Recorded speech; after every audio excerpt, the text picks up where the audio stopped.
Hi, this is Marlene with Miami Ghost Chronicles, and I want to welcome you to another episode of Stories of the Supernatural. Wherever you find us, whether it's a video on YouTube or on your favorite podcast platform, please like and subscribe to us so that you can get notification of when a new show is released. You can also find us on major social media platforms where I give you a heads up about upcoming shows and which date and time they will be aired. If you go to MiamiGhostChronicles.com, you can find links to the shows, MP3 files which you can download, or links to your favorite platform like iTunes, Spreaker, SoundCloud, and all other major sources. You can find information for upcoming and past talk show appearances as well as new book projects at MarlenePardo.com. You can also purchase books and merchandise there. And you can visit my author page on Amazon at Marlene Pardo Pellicer. Due to popular demand, I'm narrating my True Believer stories that I've collected throughout the years in a new series called Supernatural Storytime. You can find links at supernaturalstorytime.com. If you are into classic horror, ghost, and adventure stories, I narrate some of those at Nightshade Diary, and you can find links at nightshadediary.com. If you would like to read noteworthy news about the paranormal world, true crime, conspiracy stories, and anything that is just plain weird, you can visit the Stranger Than Fiction Stories tab at MiamiGhostChronicles.com. I do want to thank you all for being part of my audience, and I think you are all wonderful. Hi everybody, this is Marlene with Miami Ghost Chronicles, Stories of the Supernatural. How is everybody doing today? Good, I hope. I'm doing good myself here down in South Florida. Okay, and I know I always mention, working on my farm, looking at the weather report when I wake up in the morning. Like I tell everybody, not till you have a small micro farm do you realize just what the weather report really means to people that are farming, even on a small scale like I'm doing. And I'm about to also, I know you guys, I've mentioned before that the rescue dog that I got from last year had a puppy, and then that puppy made different puppies on it, because I didn't think that, I was waiting to neuter him, and, well, bottom line, I have 6 puppies, which now I'm in the process of getting good homes for, so, yeah, I'm, vegetables, fruits, and chickens, and puppies. Yep, that's what my life consists of right now. But anyway, guys, let me tell you a little bit about the guest that I have today. I'm very excited. Okay, and again, this usually is reserved for those who work in the paranormal field and have good experience in that. Usually what I call paranormal investigators who do it. You know, and I've mentioned this before, you know, a lot of the things that we see on paranormal reality TVs, I know they call themselves paranormal investigators, but not really, because they have a lot of people behind the scenes that do the hard work for them, the heavy lifting, and they come in for a few days, and then they might catch stuff, and they might not, and then away they go. And it's the people that sometimes go out there and are not well known. That's who I consider are real paranormal researchers of today. So let me tell you a little bit about the lady that's here. Her name is Kat Ward. Now, Kat's had a passion for the paranormal since she was a child. And you know, that's one of my first questions, so we'll get into that later. Now, growing up, she had paranormal experiences that made her want to know more about what goes bump in the night. And you know, we've discussed this before, that this is where the fork in the road comes for a lot of people that have childhood experiences. Either they're intrigued by it or they run away from it. Now, she joined her first paranormal investigative team over 6 years ago called Canadian Supernatural Research Society, located in Ontario, Canada. Now, she enjoys talking to people about the paranormal, and now she has her own podcast called Paranormal Heart, where she speaks to people about their paranormal experiences. You can find her show on Podbean the last Sunday of every month, and of course, as you know, I'm going to have a link to it at the credits of the show, but anyway, it's paranormalheart.podbean.com, and we'll repeat that information at the end of the show. But in the meantime, let me get her on. How are you doing today, Kat? Hey, I'm doing great. How are you? Great. Fantastic.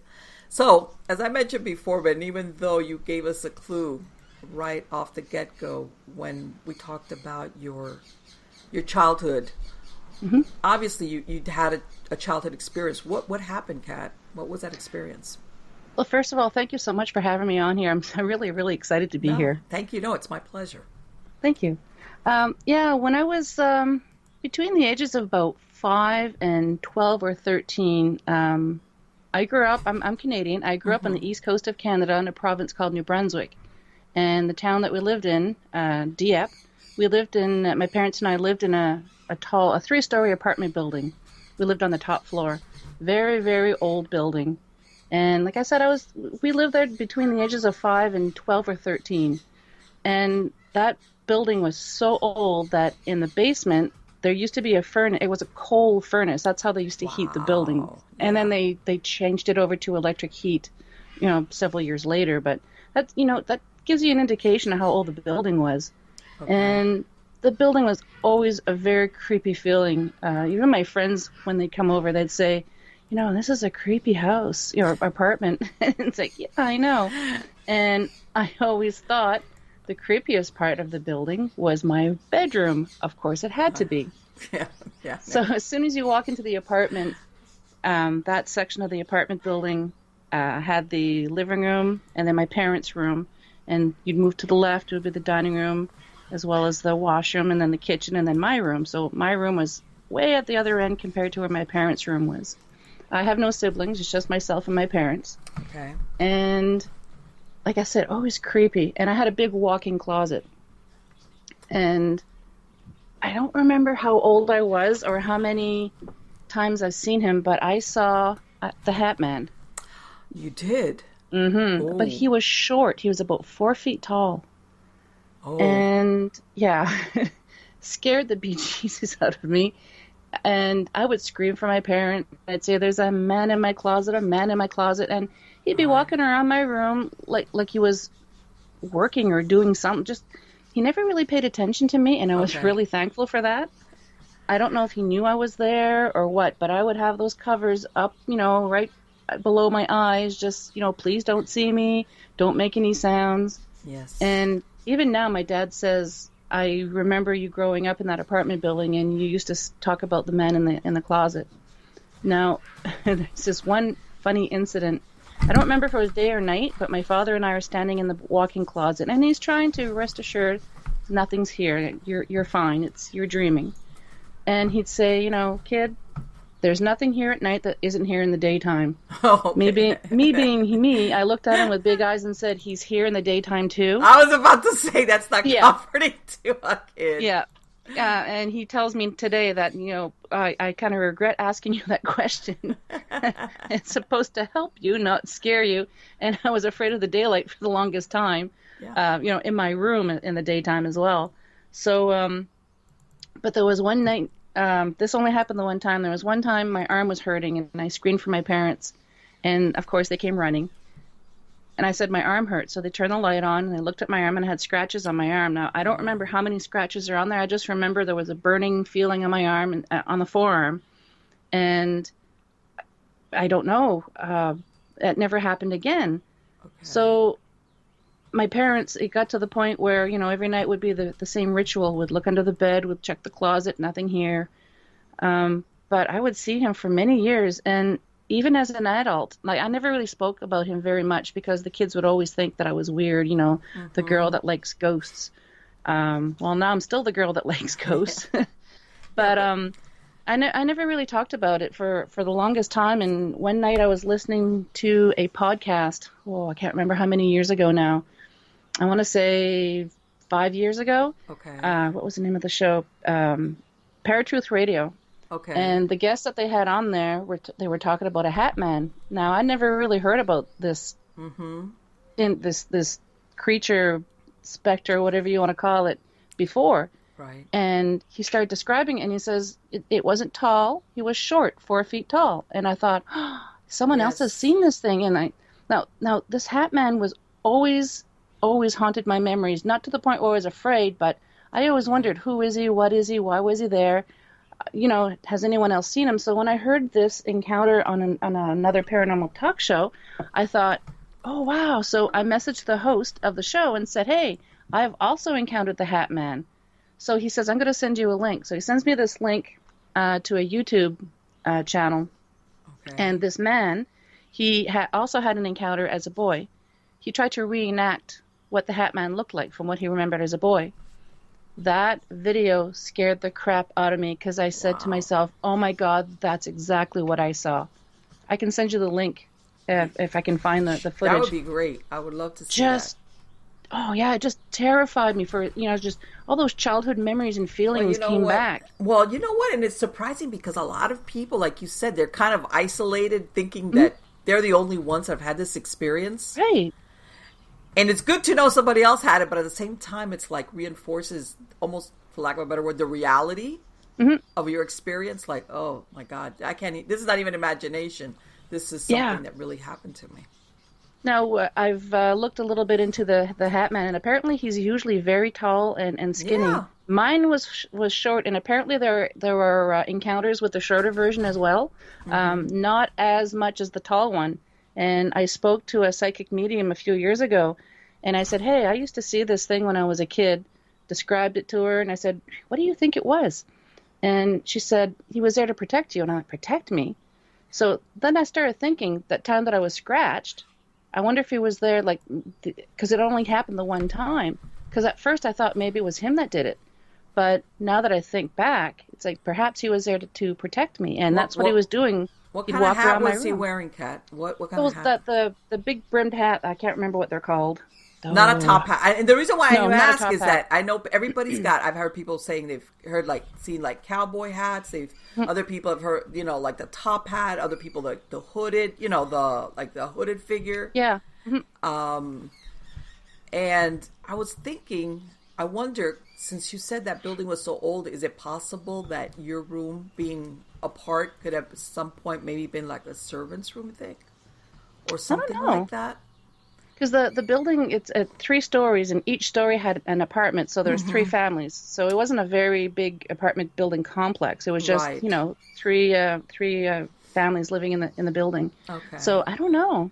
That's possible. Why I'm thinking, usually is when you mentioned that thing about it being, really old, sometimes, they, in other words, the original layout, as far as who was using it, is not who you expect. Excuse me. But that's really interesting. And how long did you see him?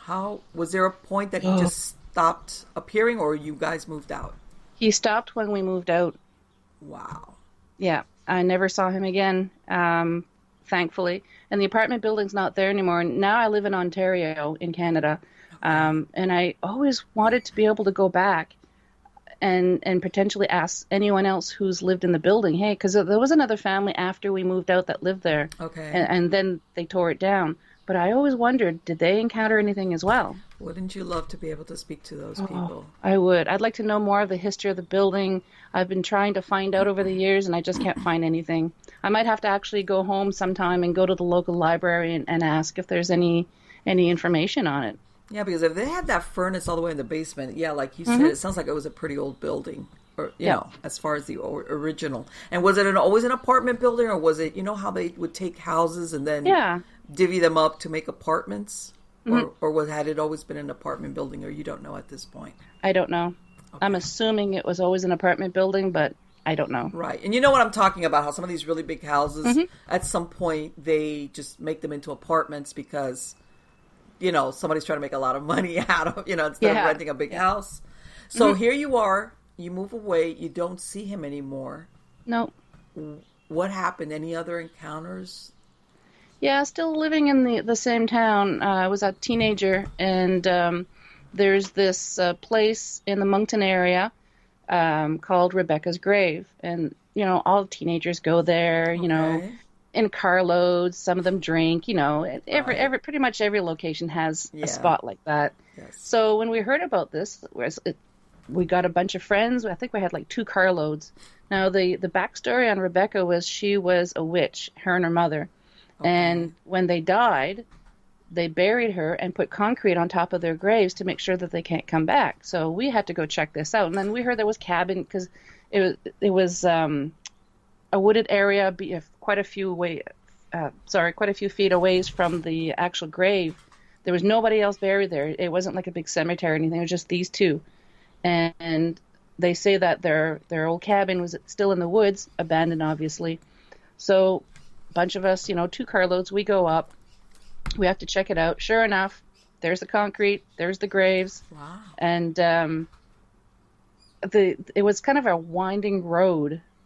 And all of a sudden, this man appears out of nowhere in this truck. It says, "You kids better get out of here." Now, of course, we freaked out because we didn't hear anything. But, Right. Who knows? He just disappeared. Like he drove off, and all of a sudden he's gone. So, of course, we're like, let's get the heck out of here. Yeah. But I guess this was the first time that I actually investigated, because I went to the library back when we had microfiche. Yes. And I actually did a little bit of digging to find out about Rebecca. And I found out her name was Rebecca Ann Lutz. And I don't remember anything else, but I remember as a teenager going and, I did a little bit of research, went back to the site with friends again. Friend found the cabin in the woods. I didn't want to go in the woods. Yeah, you're like... But I guess technically that was the first time that I investigated, but that was back, I'm 52 now, so that's back before anybody really knew about paranormal investigating.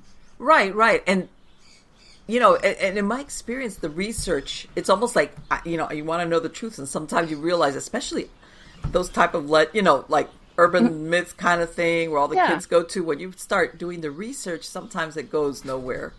Yeah. And then every once in a while you find that. That's great. There was actually a person by that name. Now, there's been a band in Moncton named Rebecca's Grave. Okay. And there's a man from my hometown as well who did a little documentary on Rebecca's grave. I've never seen it, but I'd love to see it. I guess he had it in the local theaters for a while. And for a longest time, that's the only way you could watch it, was being at the theater. But I think it's been released someplace, and I've been trying to find it. But it would be interesting to see. Sure, absolutely. Because like I said, very seldomly, sometimes you'll find something along those lines, but very seldomly do you actually realize that was a real person that did live there by that name, and that is the right name. Yep. And that's fascinating. I love research. And sometimes I myself, of doing research, have come across darker stories than the actual story that's being told. Mm-hmm. Like it gets a little bit watered down, like how they say lost in translation. And then when you do the research into history, or you find darker stuff has gone on there, and you're like, wow, no wonder this area has maybe got a reputation for being haunted or for people seeing things. It's because XYZ took place, either on the land, that part of the land, or some structure that was not there any longer. And so here you are. You're right. That's your first investigation. So at what point did you think, okay, you know what? It's fun to go and maybe go someplace, but I want to do the actual investigative part of paranormal work? Well, when I was in my 20s, the local university was going to be offering a course on parapsychology. Oh, wow. And of course, I jumped on it. I signed up, paid my money, and then a little while later, I get a check in the mail saying, thank you, they didn't have enough people. So they had to cancel it. There was only 3 people that signed up. They needed 12. I was so disappointed. I was never how disappointing. I think if it would have been today, they would have had to have more than one class, because so many people are into the paranormal now, and it's not taboo as much as it used to be. Right. Yeah, back then, it was. You're absolutely right. Back then, there would I think even if there's people that would have been interested, they would have felt funny. Like, no, I won't go because I'll get weird looks, people like they had a little more stigma in the sense of I don't want to be considered the kook, whatever. My friends made fun of me and I didn't care. I'm like, this is cool, come on guys. Right. Well, you know what, and I have found that I'm not all the time, but a lot of the people is sometimes are very dismissive. It's because they're almost afraid of being proved wrong, because then where do they go with that? It's like, okay. Or they've had some experience, and like I said, they run in the other direction. They're like, I'm going to pretend that was my imagination, and everything having to do with the paranormal is made up, or people just their imagination going wild because they're afraid. They're actually afraid of admitting that they had a true paranormal experience. Even if it was just once. Sometimes that's all it takes, especially if it was very intense. Yeah, and your mind's got to try and come up with a reasonable explanation as to what you just saw, what you just experienced. And that's just normal. And did you ever either go someplace or have any other experiences having to do with any type of paranormal event? Yeah, when I was pregnant with my oldest, I have 2 kids, back in New Brunswick, but we're living in a different town. And my husband and I was pregnant. We go to this museum, and so I go into this one room. It was called the shadow room, where they had dark curtains and lights, and you could just play around with shadows, right? So I walk in, and my husband, and I just stop, like there's a wall stopping me from going in. So my husband says, "What are you doing? Come in." I'm like, "I'm trying, but I can't." He goes, "What do you mean you can't?" I said, it's like something is stopping me from going in. I can't go in. He goes, "Well, it's really cool in here." I'm like, "Yeah, but I can't." So then, of course, being pregnant, I need to use the washroom.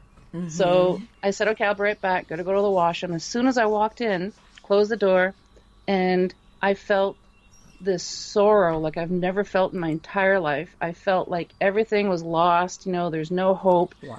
So then I come out, and then I'm fine. And my husband looks at me and could see the look on my face. He goes, "What's wrong?" And I explained to him what happened. And he smiles. I'm like, "What the heck are you smiling?" I goes, "Turn around." I turn around, and the 2 washrooms, for the men and the women, there was bars. It used to be an old jail. So they had converted 2 of the jail cells into washrooms. And I didn't know this. I thought it was just an old museum, right? But no, it used to be an old jail. And that shadow room was the warden's office, I found out after. And I tried messaging the museum and told them my experiences and to find out if anybody else had experienced anything. I never got anything back.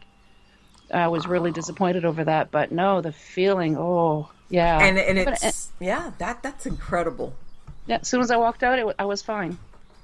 And then once we had our daughter, we went back to the museum because it was a pretty cool museum. They had it was like a science museum. So we went back, and I said, "Okay, you go into that shadow room with her daughter. I'm going to stay behind because I don't want her feeling anything off of me. I want to see if she's going to react to it." So he's got her on his shoulders, and he walks in, and she's kind of fidgeting and squirming and making noises, but the closer he gets to that room, then he backs off, and she's fine. So obviously she was picking up on something as well. Yes. Wow. Well, and even if it wasn't an act of haunting, which even just a residual, but that is so appropriate as far as the kind of feeling that whoever was there would have felt. Yeah. And same thing with the warden's office. I wonder, sometimes, I imagine going to see the warden must have been like, I imagine maybe it wasn't the best thing or... Probably. Yeah. It was, it could have been a mixed bag depending, I guess, on what type of person was running the place.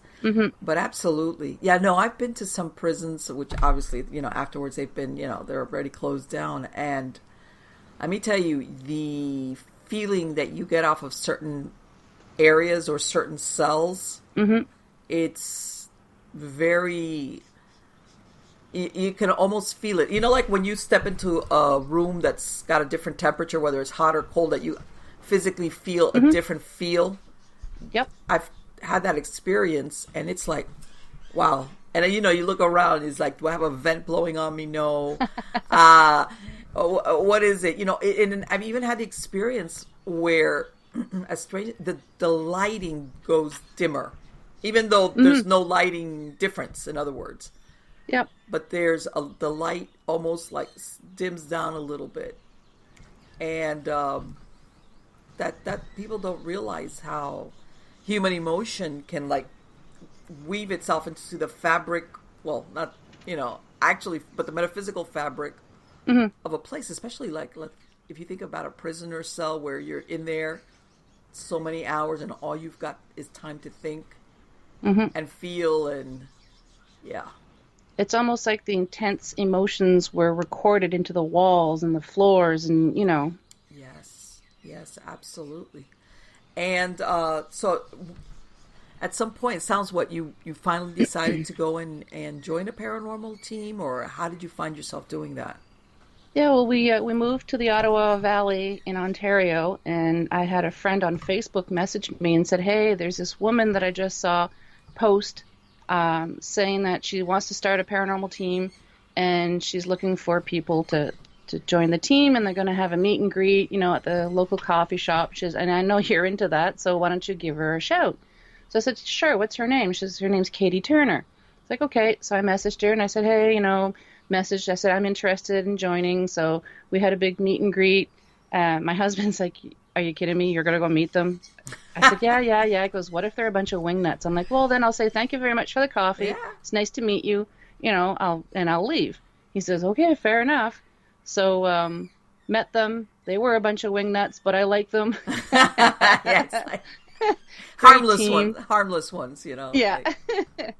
So joined the team, and just the first investigation we did, it was really interesting because it was an elderly gentleman, I think it was 94, 92, something like that, and apparently his house was haunted, and so one of the team members knew him, so we thought, well, we're gonna cut our teeth, and go do this investigation. Katie's investigated before, and I don't think anybody else has really done any of it before. Okay. So Katie and I are in the main bedroom. The rest of the team's in one of the spare bedrooms right next to it. And of course, we start off, if there's anybody here, please give me some knocks. So we hear the knocks, and of course, it's like, oh my God, this is really exciting. So then I started thinking, it's like, well, the knocks came from over there, and the team is over there at the opposite end of the room, so it wasn't one of the team members messing around with us. Right. So then we said, "Could you knock?" I can't remember and maybe 4 times, and we get 4 knocks, and we thought, oh my, this is amazing. So of course, my first time out of the gate, to be able to get something like that. Some people might think that's minuscule, but to me that was the most amazing thing. Yeah, no. Well, it's sign of an intelligent haunting. Yeah. Yes. So that was.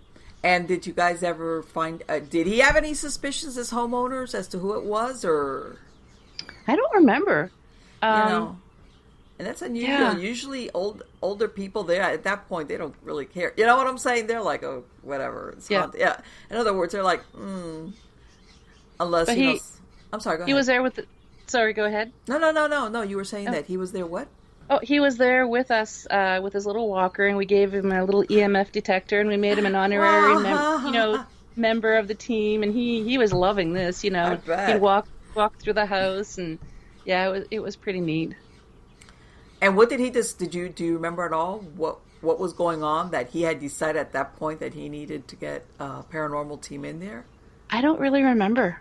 Okay, but this was but for you, I guess, even though it sounds like you were really into the paranormal and you had some experiences, this was the first time of actually, how can I say, an intelligent haunting. It like interacted. It wasn't like, okay, it wasn't just not a creepy feeling, which if I really get down to it, I could say, well, it's my imagination. Mm-hmm. This actually responded to questions. Yeah, it was pretty fascinating. Wow. And then I was hooked. Yeah. That usually will draw you in. Because I tell a lot of people, I say, you know what? Some people join these paranormal teams thinking that they're going to have a replay of what they see on TV. Yeah. And then they go to these really boring things that nothing happens. Either one, because there's nothing there, or two, because it's just not an on-demand thing, the supernatural. And they're like, man, I feel like going to sleep. Yeah. Like, investigating is kind of like on TV, but not really, because on the episodes, every episode they get so much evidence, and it's not like that. Most of the time, you're sitting in a dark room talking to yourself, waiting for something to happen. Yeah, you're talking to thin air, or yeah, or you're hoping it's not.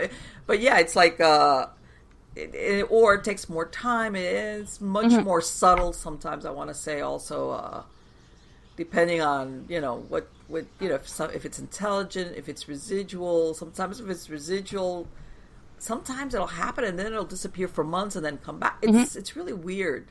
But yeah, no, I've heard of a lot of people that go all enthusiastic into paranormal hunting, and then they You get it disappointed. fades. It Yeah. fades. Yeah. And you don't have to investigate just at night.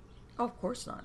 A Absolutely lot of not. people think you have to, but no, it's there's chances are it's there during the daytime. I firmly Yes. believe the reason why we investigate at night is because it's generally quieter, so you can hear better. Yes. But if someone says the majority of the activity happens during the daytime, we're going to go in the daytime. Sure. And at the same time that if it happens every day at 2 in the afternoon, we're going to be there for 2 in the afternoon. Well, I tell everybody, and exactly what you said before, because everybody thinks it's spooky the nighttime, and I say, you know what? Absolutely, yes. Like, of course, everything's quiet outside and inside, but I go, if you think about it, most humans were active during the daytime. And if this entity is following some type of routine that they used to in life, then there are certain times when you're more apt to possibly capture something, whether it's mornings, afternoons, in the evenings, maybe when people would be coming back into their homes. If it's one of these entities that's stuck on this loop of reliving or redoing what they would do, absolutely the daytime hours is when you're more apt to capture, if not an actual visual apparition, at least noises of things going on.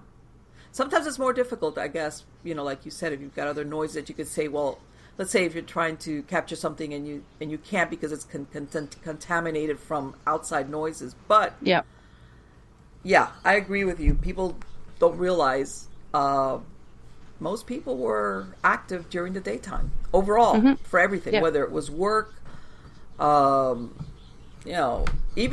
if, let's say, the entity happened to have been a housewife. By this, I mean somebody that stayed at home. There was usually high points in the morning, maybe in the evening when the family would be coming home and activity was going on.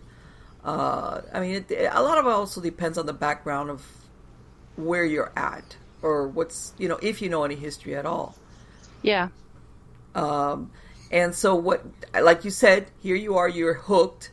So what happened after that? You decided to, okay, I'm ready now. Did you ever go into any investigation that you felt, okay, I'm out of my depth on this? No, not really. There was one investigation we did. It was at a local business, and we're just setting up. It was my job to set up the camera, so I had the cables in my hand. I'm getting ready, to put the cameras in various rooms. And all of a sudden, I stopped and I felt like something was trying to go through me. And Katie comes up to me, and she's a psychic medium. She comes up to me, she goes, "Are you okay?" And I'm looking at her wide-eyed, and she sounded like she was way at the other end of the hall. Okay. And I shook my head no. And she says, "Something tried to go through you." And I shook my head yes. She goes, "I like to carry selenite crystals on me for protection." I hadn't even put them on yet, in my pockets yet, because I was still setting up. She says, "You need to get your crystals. You need to get them now." So I dropped the cables right there, and I booked it for my case. And normally I just keep one piece on me. I had 3 pieces in my case, and I shoved those suckers in my pockets, all 3 pieces. Yeah. And then I just walked around, and I'm praying to ancestors and to God and everything. It's like, please, whatever that was, keep them away from me. And I'm envisioning white light pushing out, and I'm saying out loud, you are not welcome to touch me or to take me over to communicate. We have these devices to communicate with you. You are not to touch me or any of the team members, So when it came time to go down in the basement, that's where they decided to start the investigation. I opted to stay behind and look at the TV cameras, the screens while they were down there. And they said, "Oh, Kat, are you afraid?" I'm like, it was an old dirt floor basement. So I said, "No, there's spiders down there and I don't want to go down." Yeah. It's practical. So I just did, and I needed to use every ounce of my will to keep whatever that was away from me. So I just didn't find it was appropriate for me to go downstairs at the time. I just needed to collect myself and, just watch the monitors. At the end of the investigation on the way home, Katie says, "Where did you go?" And I said, "I don't know. I felt like I was being pushed someplace. And when you were talking to me, I could hardly hear you. You sounded like you were way at the other end of the hall." So she says, "Yeah, something tried to take you over." I'm like, "Oh, yeah, and that wasn't going to happen." Yeah, right. No. Nope.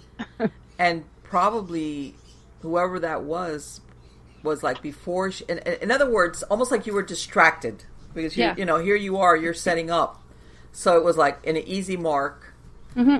No, and the reason why I asked you if, I've had experiences myself on some investigations, not all the time, but sometimes, some cases, there's something more intelligent or malevolent, for lack of a better word. And sometimes the homeowners kind of fudge a little bit on how extreme stuff is.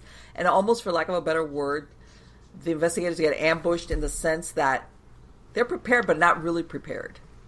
And all of a sudden, they're like, what is this? And it's almost like the homeowner was afraid of being too truthful about what was going on.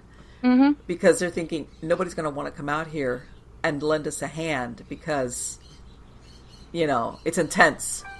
So, and then, of course, here's these poor team members who, I tell everybody, sometimes, first of all, really dark, in my experience, really dark events, it's rare. It's not that common as people think. No. It's no, not. Everyone thinks there's demons in every corner, no. Your house is a portal to hell, but it's not true. Right, exactly. And it's to me, it's like, okay, yeah. And unfortunately, I'm going to blame reality TV on that. I go, especially for some of us that have been alive a little bit longer. I remember back in '73 when The Exorcist came up, people were like pulling their hair out. Everybody was like, "Oh my god!" And that was just, But now everybody's like, all right, because it's tame. It's tame. Well, now everything, like you said, is a D word demon or possessed and all that. But yeah, in reality, first of all, it's very dark, but it's very rare. But every once in a while, and I tell everybody that, everybody, of course, equates dark hauntings with demons. And I go, sometimes you will have an intelligent haunting that was a human being who was a bad person when they were alive. They were just dark. And if they're bad in living, they're going to be bad when they cross over. I go, haven't you ever met a person, a live person that just gave you the wrong vibes? Like, man, I don't like this person. I want to get away from them. Well, it's the same experience sometimes when you encounter an entity, a ghost of somebody that was like that in life, where you're thinking, I want to look for the nearest exit. I want to get out of here. Something is really off. And it's not necessarily a non-human entity. It's just that your inner, you're just getting that thing of, I want to get away from whatever this person is, even though I can't see them. And I'm sorry, go ahead. Oh, no, go ahead. No. That doesn't necessarily have to be a non-human entity. People always equate with bad feelings. Yep. No, I was going to say that sometimes too, even if they were friendly and they're trying to communicate with whoever's, I'm going to use a home. If they're trying to communicate with whoever's living in the home, and that individual just is not aware that they're there, that entity's got to get really frustrated and say, "Come on, I'm here." And, sometimes if something gets thrown or if you get poked, it's not necessarily malevolent. It's just like they're so frustrated and they're trying to get your attention. Right, exactly. And I tell them, I say, think about, you as a regular live person, what happens when either you're ignored or when you start getting frustrated or desperate, you start getting upset, you start getting mad, and you're like, okay, what do I need to do to up the ante so somebody pays attention? Or in some cases, if you've got one of these ghosts who is claiming the space, what they want to do is kick your butt out the front door. Because as far as they're concerned, this is their house, their space. Who are you guys? You're strangers. Get out. And they lost the part of that you don't have a human body, so you don't need a house. They just have that ownership thing, especially if they live there for a really long time. All they're trying desperately is to just make you leave. Just like I said, like if a stranger comes into your front door and you're like, "What? Get out!" Yeah. Same thing. Exactly. Same thing. Totally agree. I always tell people when they investigate too, always have respect. Yes. Don't do like a lot of these shows where they're trying to provoke. And I use the example, let's say you're sitting in your living room and someone walks in and says, "Hey, what are you doing? Do you know you live here?" Of course you're going to fight back. Yes. But if you walk in and say, "Hey, my name's Kat, can I talk? I've come here to talk to you," you're going to get a whole different reaction. Yes, exactly. Plus, I also think, I'm not into either provoking or confrontation, period, no matter what. But especially when you really don't know what you're dealing with. Yeah. Because sometimes you have to, in other words, you could make a bad situation worse. Yes. And if you do that confrontation and you leave, because of course you're only going to be there X amount of hours, then the family or the person that's left there living pay there, for it. Oh boy, do they pay for it. Yeah. And I mean, I've been doing this for many, many years, and it's not the first time that a couple of hours of leaving, they make a phone call saying, this place is going, it's like, they're like ready to go and sleep in a motel because things have just ramped up tremendously. And it's usually because somebody inexperienced, wanted to get some type of reaction, something to happen or whatever, and they did that confrontation or that and it's like, that's a bad idea, especially if you don't know exactly what you're dealing with. And I've also heard of I used to kind of make. Go ahead. No, go ahead. You were saying that you used to what? Oh, no, I used to make fun because you're seeing more and more people giving courses on how to investigate. Right. And I in the beginning, I used to kind of make fun of those, thinking, really, are you kidding me? But now that I think of it, it's a really good idea, because if you want to get into investigating, why not learn how to do it the proper way? Yes, I agree. Teach you about the equipment that's used, Yes. I think also an area that sometimes is overlooked is being professional when you're going into somebody's house. Yes. Where, not all the time, but chances are they don't know you, you don't know them. And it could go both ways. Making them feel at ease, or also looking as far as the safety of the team as well. There's an area there, when you finally get there where, it's kind of, where people are judging, how truthful are they, what kind of vibes you give, like, are you competent, are you sympathetic, are you going to be helpful? And then there's times there have been times, not that often, where if you feel unsafe as a team, as a team overall, depending, I don't know, however many people, then you can beg out and actually leave. And when I mean safe, I'm not talking in a supernatural sense. I'm thinking that you go someplace where the people or the setting makes you very uncomfortable, and you're thinking, I fear for my safety, like something here is not right. Yeah. There's sometimes in courses like that, you have to consider that as well. It's not strictly just the supernatural aspect of an investigation. It's the reality, the practicality of what's involved. Yeah. We always bring a indoor shoes when we're investigating, so we can switch out our shoes, because you don't know what kind of situation you're going to be walking into for a home. We've been in some homes that are spotless, and we've been in some homes it's like, I don't want to take my shoes off. Oh, God, so, yeah. Yes. And we're not judging. We're there to try and help the people, but it's like we always say, bring indoor shoes, like even if it's Crocs or something, just something that has not been worn outside. Yes, I totally agree. I've been to places where, it's like I'm not sitting there or there or there, because from what I'm seeing around, I just have a feeling even though I can't really see it, there's something on that. Have a seat. No, I'm good. I'll stand. Thanks. Exactly. I've been sitting all day. Yeah, exactly.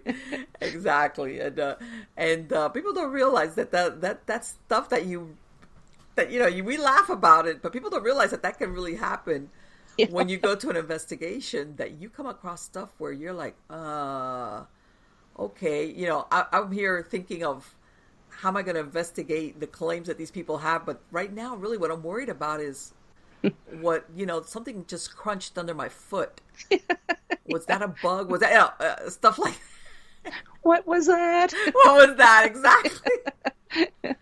Yeah, ghosts don't normally crunch. Exactly. Like, yes, and people don't realize that there's and by the way, and I tell people that those type of scenarios is a lot of times what builds a good relationship among team members that gel, because everybody kind of looks at one another like, stuff like that. And it's almost like comic relief later on. Yeah. But it happens. People don't realize it really does happen where you go to places that are either really old or the people are not the best housekeepers, or it's just like things that make you feel like, God, I want to investigate, but ugh. Yeah. Go in with a hazmat suit. Yes. Yes. And I've had experiences, again, not that often, but sometimes you will go to some places where if there's some type of mental illness going on that's contributing to what they're claiming, you realize when you get there that person has a problem, and, the way their house is, and a lot of stuff that you're like, oh, okay, there's something, okay, there's a problem here that's not the supernatural that I have to worry about here, or investigating it. It's like, yeah, it's people don't realize when you go into strangers' homes, exactly 9 times out of 10 people are just normal and they've got something going on and they're trying to figure it out. But every once in a while, you do run across situations that you're like, I wasn't prepared for this, or sometimes, and I don't know if the team that you belong to can do like a pre-interview with. Yes, we do. Right, and sometimes pre-interviews don't really give you a good heads up until you get there. Yeah. Well, we usually, with the pre-interview, some of the questions that we ask are, are you on any medications, stuff like that. Have you had any unusual stress? Is there anything on the property that could harm the team members or people living in the home? It's questions that you have to ask. Sure. Yes.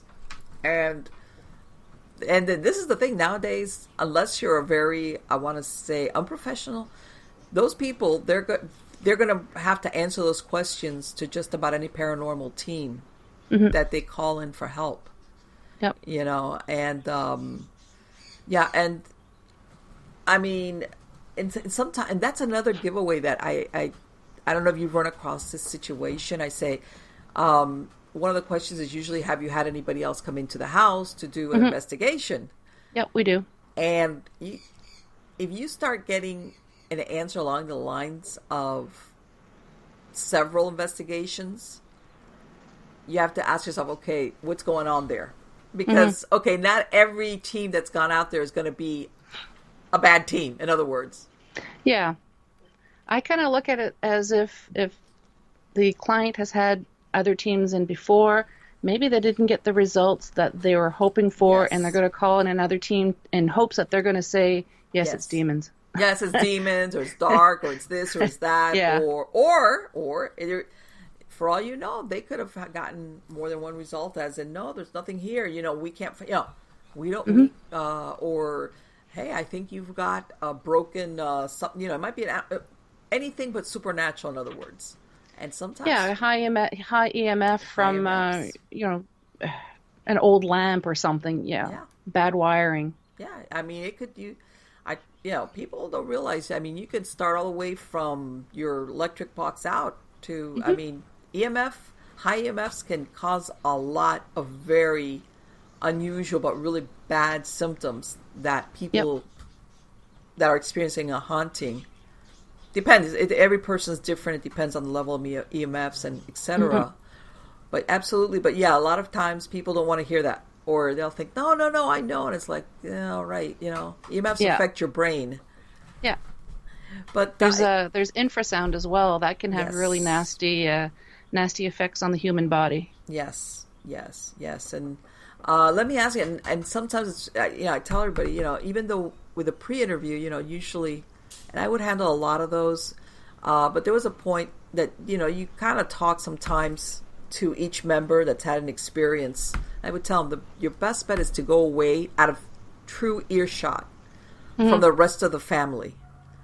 Because you'd be surprised sometimes what people will confess to when they really think nobody can overhear them, including other family members, husband, wives, where they'll kind of like either retell, like either one, they've been having this experience long before they came maybe to that property. In other words, it's almost like, wait a minute. So here, and I tell them, be truthful. If you want help, you got to be truthful. And you find out, maybe this is not a case of a haunted house. This is a case of a haunted you. Yes. Something you brought, you're bringing something with you. Exactly, exactly. And it's Um, intent too. Like mhm. we've been to investigations before where, because we always ask the client afterwards, what do you want us to do? Like if we find, do Yes. you want us to smudge? Put holy water in the corners, what do you want us to do? And most of the time they're like, we want it gone. Even if it's grandma, we want it gone. And it's Right, like, okay, fair enough. And a lot of times after we do the cleansing, right. we'll get a message saying, I need you to come back. Well, a Hmm. lot of times it's because that one of the individuals who live in the house, their intent is like they want it to be there, so they're bringing it back. And we have to tell them no, like especially if you have children. We've had an instance before where it's like, okay, you have children, you have to own this. And I told one lady one time, I said, you need to use your mom voice and say, this is my house. You will leave Yes. my family alone. You get out. And And yeah, so yes, people sometimes, I don't know why they have such a hard time, like, being authoritative. I said, and I tell them, if right now somebody walked into the front door of your house and just came in, what would you do? Would you yeah, tell them, oh, please, can you leave now? You tell them, get the hell out of my house.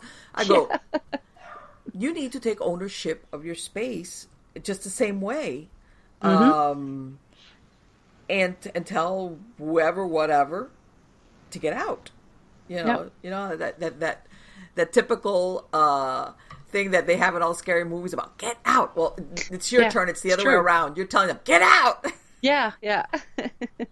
Yeah, like you have the power, and it only works if you believe. Yes, and I find that a lot of people, for some reason, have a hard time with that. And another part of it, exactly like what you said before, that after you smudge or whatever you've done for them, Hmm. they'll call you and usually what I tell them is you've got to really want it. Yeah. In other words, let's say the team or whoever's there can smudge or whatever it is, holy water, whatever you do, right? But Hmm. at the end of the day, we are not the ones that live here. If No. anybody truly, truly has the power to oust, you are the one that's living in this space. So it's up to you to say, I want you out of here right now, and I don't want you to come back, and really mean it. Because then there's the other, and I don't know if you've run across this, people that are kind of excited that they have a ghost. Oh, yeah. and it's like, it's not going to leave if you really want it to stay, or because you think it's so interesting. And I tell them, you know what, in my experience, this usually, even if you, maybe if what your experience is not really dark or, scary, Mhm.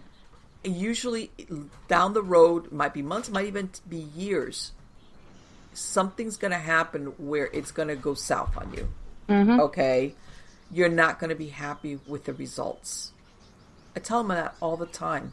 And if no, whether it's us or anybody else comes in here and does stuff, but if one of you or all of you or somebody here is wishing or wanting or trying to contact or talk to this entity, guess what? It's not going to go anywhere. It might, you might have things slow down maybe for a few days or a week, Mhm. but it's not going anywhere because No. basically you're giving it permission to remain here.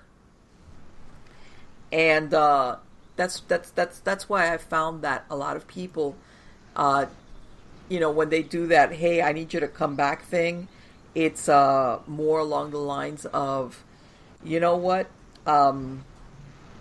you have got to really mean it. And people, again, I've had investigations where they really don't. In other words, they call in a paranormal team really just to tell me, hey, can you get me their names? Can you tell me who it is? It's a ghost, Yeah. right. Well, who are they? Yeah. Who are they? And it's like, Mm. all right, okay, I know where this is going. And I tell them, I give them the disclaimer. I say, look, ultimately, we're going to do what you want. Like what, Mhm. like what you mentioned before. We're going to, what are your wishes? Do you want it to be gone? Do you want it? Mhm. We're going to do what you want because you live here. My Yeah. advice, though, is move this spirit on to go to the place where they're supposed to be. This is Mhm. not the place for an entity that, for some reason, has lost their way, whether by choice, by accident. It's not, because Mhm. eventually, being among humans that are alive, they're there's going to be a moment of where it's going to get ugly and dark, possibly. Because like you said, human beings get frustrated. Yeah. Yeah, and then we've had calls sometimes months afterwards. Oh no, what they tell you, it's okay.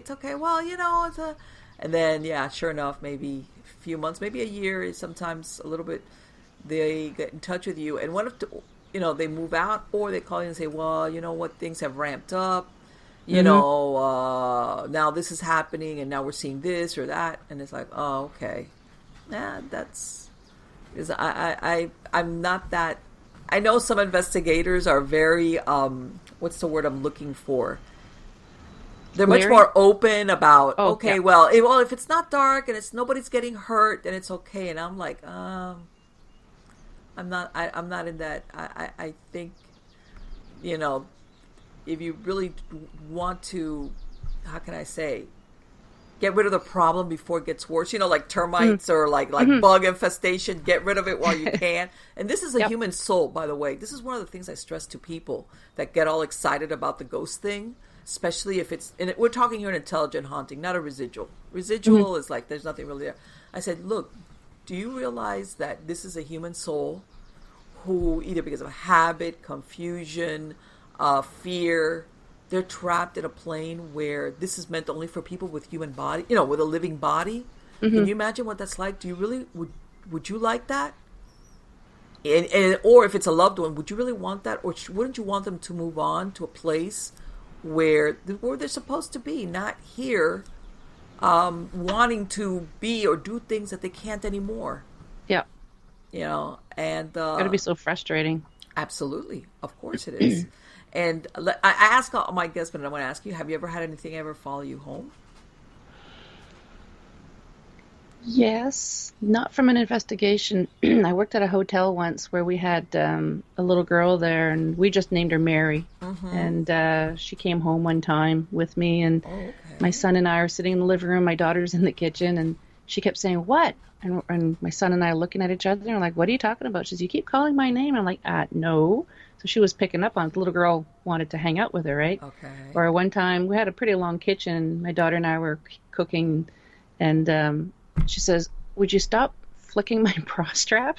Wow. And I looked at her. I said, I'm not doing anything. I said, I would have to move pretty fast to do that. And then she looked at me, and I'm like, Mary's here. I knew it. And I told her she needed to go back to the hotel. And she did. Now, isn't that interesting? Yeah. It's like, thanks, but no, you're not welcome here. Yeah. You know what? Don't get me wrong. I understand sometimes that there are genuinely human spirits of children. I understand that. But I'm also very, very leery about stuff that sometimes pretends to be children. Yes. That's how they lure you in. Yes. It's like that's like the Trojan horse, because let's face it, most human beings are like, you want to protect a child, you feel sorry, it's a child, oh my God, blah blah blah blah, and then before you know it, and if you have something that's intelligent and dark, it's like, okay, this is the perfect way to get an invite. And people sometimes don't realize that a lot of these things proceed after an invitation, even though because a lot of people think of an invitation as in, I invite you, like a formal invitation. And I think in a metaphysical sense, sometimes people don't realize that the invitation could be extended in a lot of different ways. For sure. Sometimes a lot of sympathy. Oh, well, if you want, it's okay. And it's like, ew, hell no. Yeah. It's like, you have to have, especially as an investigator, you have to have really tight boundaries. And another thing I found, Kat, and you tell me, I don't know if you've run across a situation, is sometimes people go to an investigation, whether it's a private residence or maybe a historical place, and sometimes you have you do kind of know who it is, or maybe there's already been some type of research done, and people sometimes tend to romanticize the events about people, or they kind of feel sorry for them, and it's like, don't do that, because because they think of it in the past like that, oh, that was so romantic, or oh, that was that was in the past. And it's like, don't do that. You hear about some of these old hotels where, they have prostitutions and suicides and, people getting shot and really violent stuff. And people tend to think that was wow. And it's like, think about living like that, now. You wouldn't, believe me, you would think, get me out of here. That those things, it's safe when you're looking at it or reading about it, but the reality of living under those circumstances is really heavy duty, and people tend to overlook it as far as when they do investigations, just how dark sometimes, if not the actual entity, the atmosphere, what we were talking about originally, how it impregnates the location, the walls, stuff like that. You'll have people sometimes that are sensitive that don't know they're sensitive. Like almost like what happened with you when you described that you had gone into the bathroom not realizing what it was, and that all of a sudden, and you'll have people go into these places and they'll just thinking, well, it's an old hotel or whatever, and not really think about the real history of what happened there a lot. And then they start acting weird. And I'm not talking here because they're getting jumped. They're just, or they become overcome, or they just get really affected by the events, the emotions that happened over and over again in that place. And they don't know why. And they don't know why. They don't know why. And let me ask you, what I've had. Let me ask you something. Are you still working with that paranormal group, or yes? No? Yep. Yeah, we're not as busy. We could be, but it's just team members all like. I'm actually going back to school right now. Plus, I'm working. I have the podcast. And all the team members. It's just very difficult to get everybody together now. Yes, I know what that's. But we still do them. Yes, I understand. I mean, I've been doing this for a really long time, and a lot of people say, I go, you'd be surprised how many times I was the fill-in for a warm body, because let's face it, people have their lives, their families, jobs, and a lot of these members, sometimes they want to participate, but they couldn't, or something comes up at the last minute, and I would never suggest anybody to do an investigation by themselves. Oh no, ever. Ever. Not just because of the paranormal, but it's just for what if you walk in a hole and break an ankle and you're by yourself? Yes. And you're stuck there for hours at a time. Yes, it's just safety reasons. Gotta have that buddy system. Yes, I tell them, if something happens, you apologize and call it off. Back out and say, look, sorry, I can't, do it. But I mean, I filled in for a lot of people at the last minute because of that, and I think it's a fascinating field. It's just, and it's really exciting when you actually have something legitimately happen. But if you're not prepared to go through cases or circumstances that are like, I just want to just like lie down here and just go to sleep, or you're just almost tempted to doze, then it's not for you. Yeah. There's a lot of people that go in there thinking they're going to be, stuff is going to fly across the room. And it's like, this is it? I've never seen that. That's it. Still waiting. Yeah, exactly. Well, I mean, I've had stuff where usually, we usually have like a little mini meeting afterwards. Like we'll drive to a nearby parking lot because we're not going to do this outside the client's home. And we do we're not going to have a conversation about whatever experience, especially if the client's there. So we usually will get together like, hey, at the parking lot of either the gas station, somewhere close by, let's just have like a real quick, I mean, we've had experiences where people have had, I mean, we've had stuff, one lady, stuff was moving around inside her car in the trunk.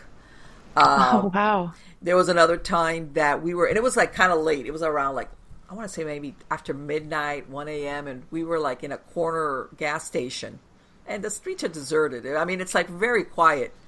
And we're just talking real quick, like, hey, everything okay, blah, blah, stuff, chit chat, 10 minutes. All of a sudden, we're hearing somebody having like a a conversation, but you can't make out. And when you're like not paying attention, yeah, and then you look around and there's like, who's talking? And then you look around and you realize there's nobody around. Who's having that conversation? We've had experiences like that, which is, by the way, is why I sage my vehicle down very well before I leave. But yeah, stuff like that happens more often than people think because, number one, you were trying to communicate with them. That's number one. Mm-hmm. Number two, more than likely, you have more than one sensitive among your group. Different degrees of it, but after you do this for a while, you become a sensitive, if not a downright out and out psychic. So for an entity, and you have a lot of what I call entities that really maybe are not part of that location, but are drawn in because it's like here you are trying to communicate. So they're taking the opportunity to say, hey, what's going on with them. So yeah. Like a moth to a flame. Oh yeah. Yeah. People, that's why sometimes, people sometimes will come across names or even EVPs and stuff that doesn't exactly coincide with who or what was expected.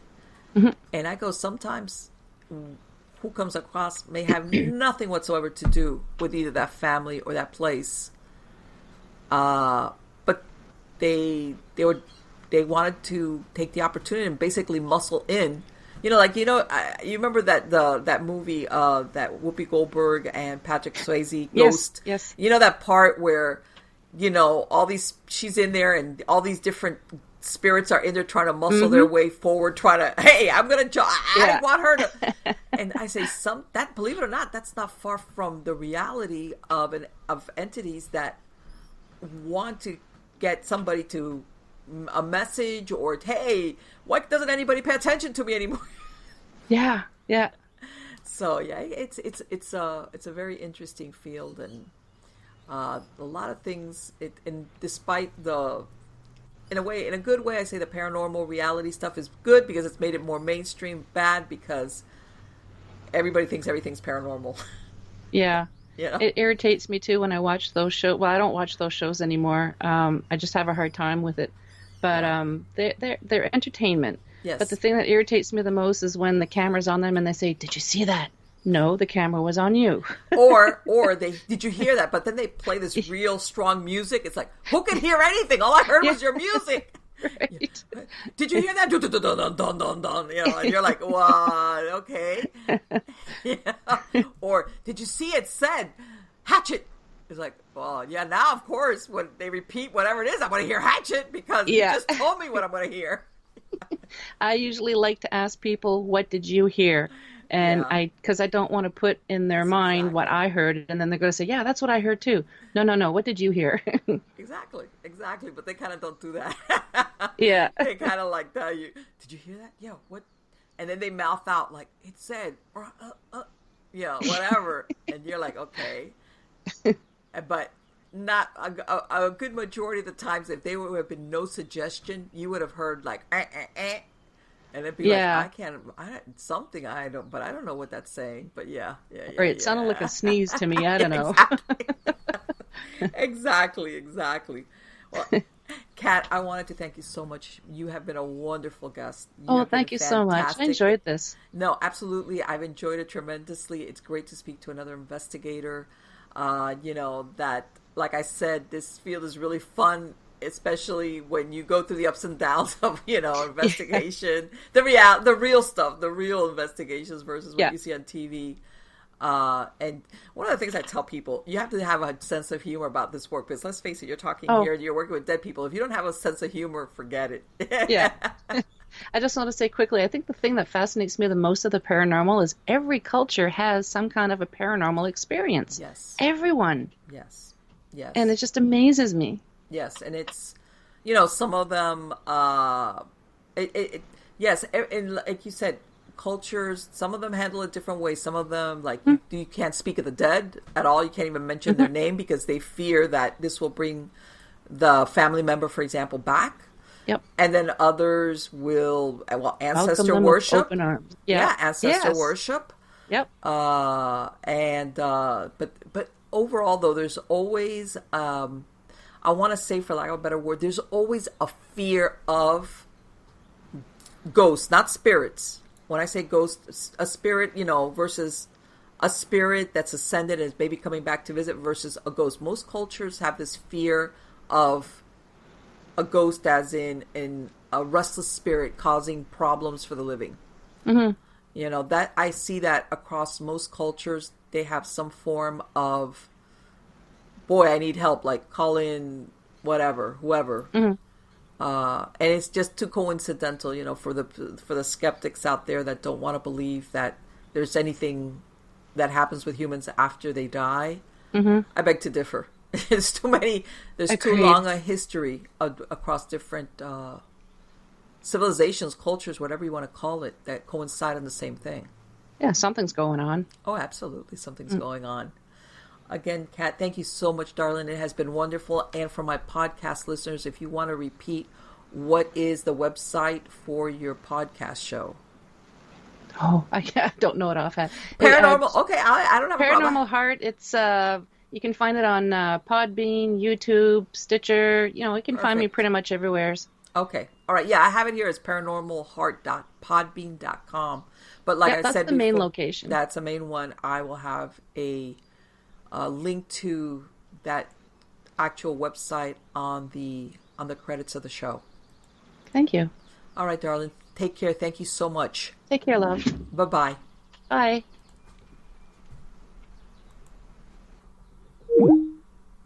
So what did you think, guys? Isn't she nice? Real sweet lady. Real sweet lady. And she's got her own podcast. And I love it. I love it when investigators that they interview other people and they talk to other people and they what's the word I'm looking for, that they basically share experiences and ideas of good, bad, in between. Because I want to say, I know this sounds like so kumbaya, but they almost have a paranormal network, family, whatever you want to call it, regardless of, how you conduct your investigations or what your personal beliefs are in the afterlife or, whatever. And it's almost like this is also how you learn. Before I've always said, yes, you can read books. I urge you. You can take a class. You can watch shows, whatever. And I'm going to say the two main things that really, truly teach you about the paranormal and handling investigations and just the reality, like I said, the logistics of it is field work, and networking. Networking as in talking to other investigators about their experiences. Okay. This is how you really truly learn.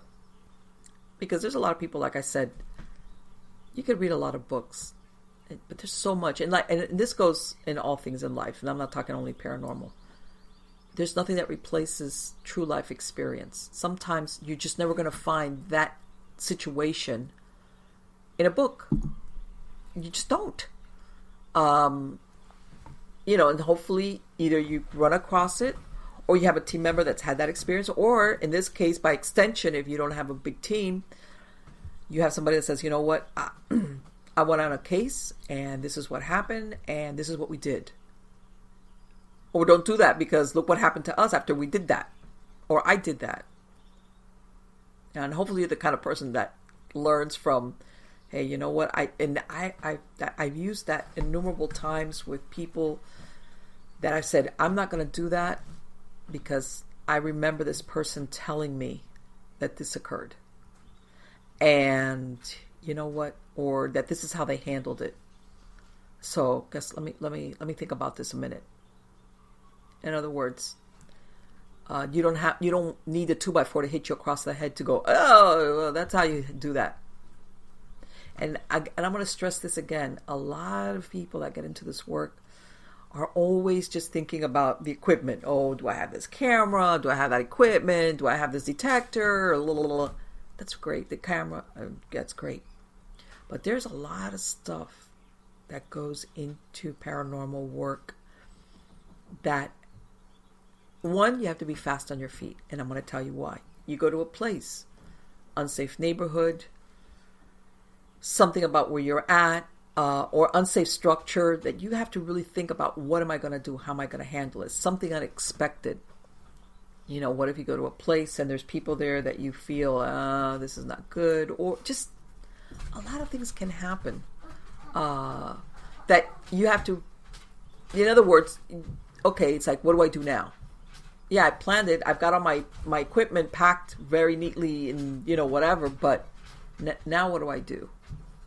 Or, and this has happened to me, you will go to an investigation and you've been speaking to one person, I'm going to say, let's say one person who was gung-ho on the investigation, was the one that contacted the team, the one that you spoke to, gave you the green light, yeah. Then when you get there, the other person, and let's say, I'm going to say a husband, wife, whatever, and that other person is not on board with what's going on.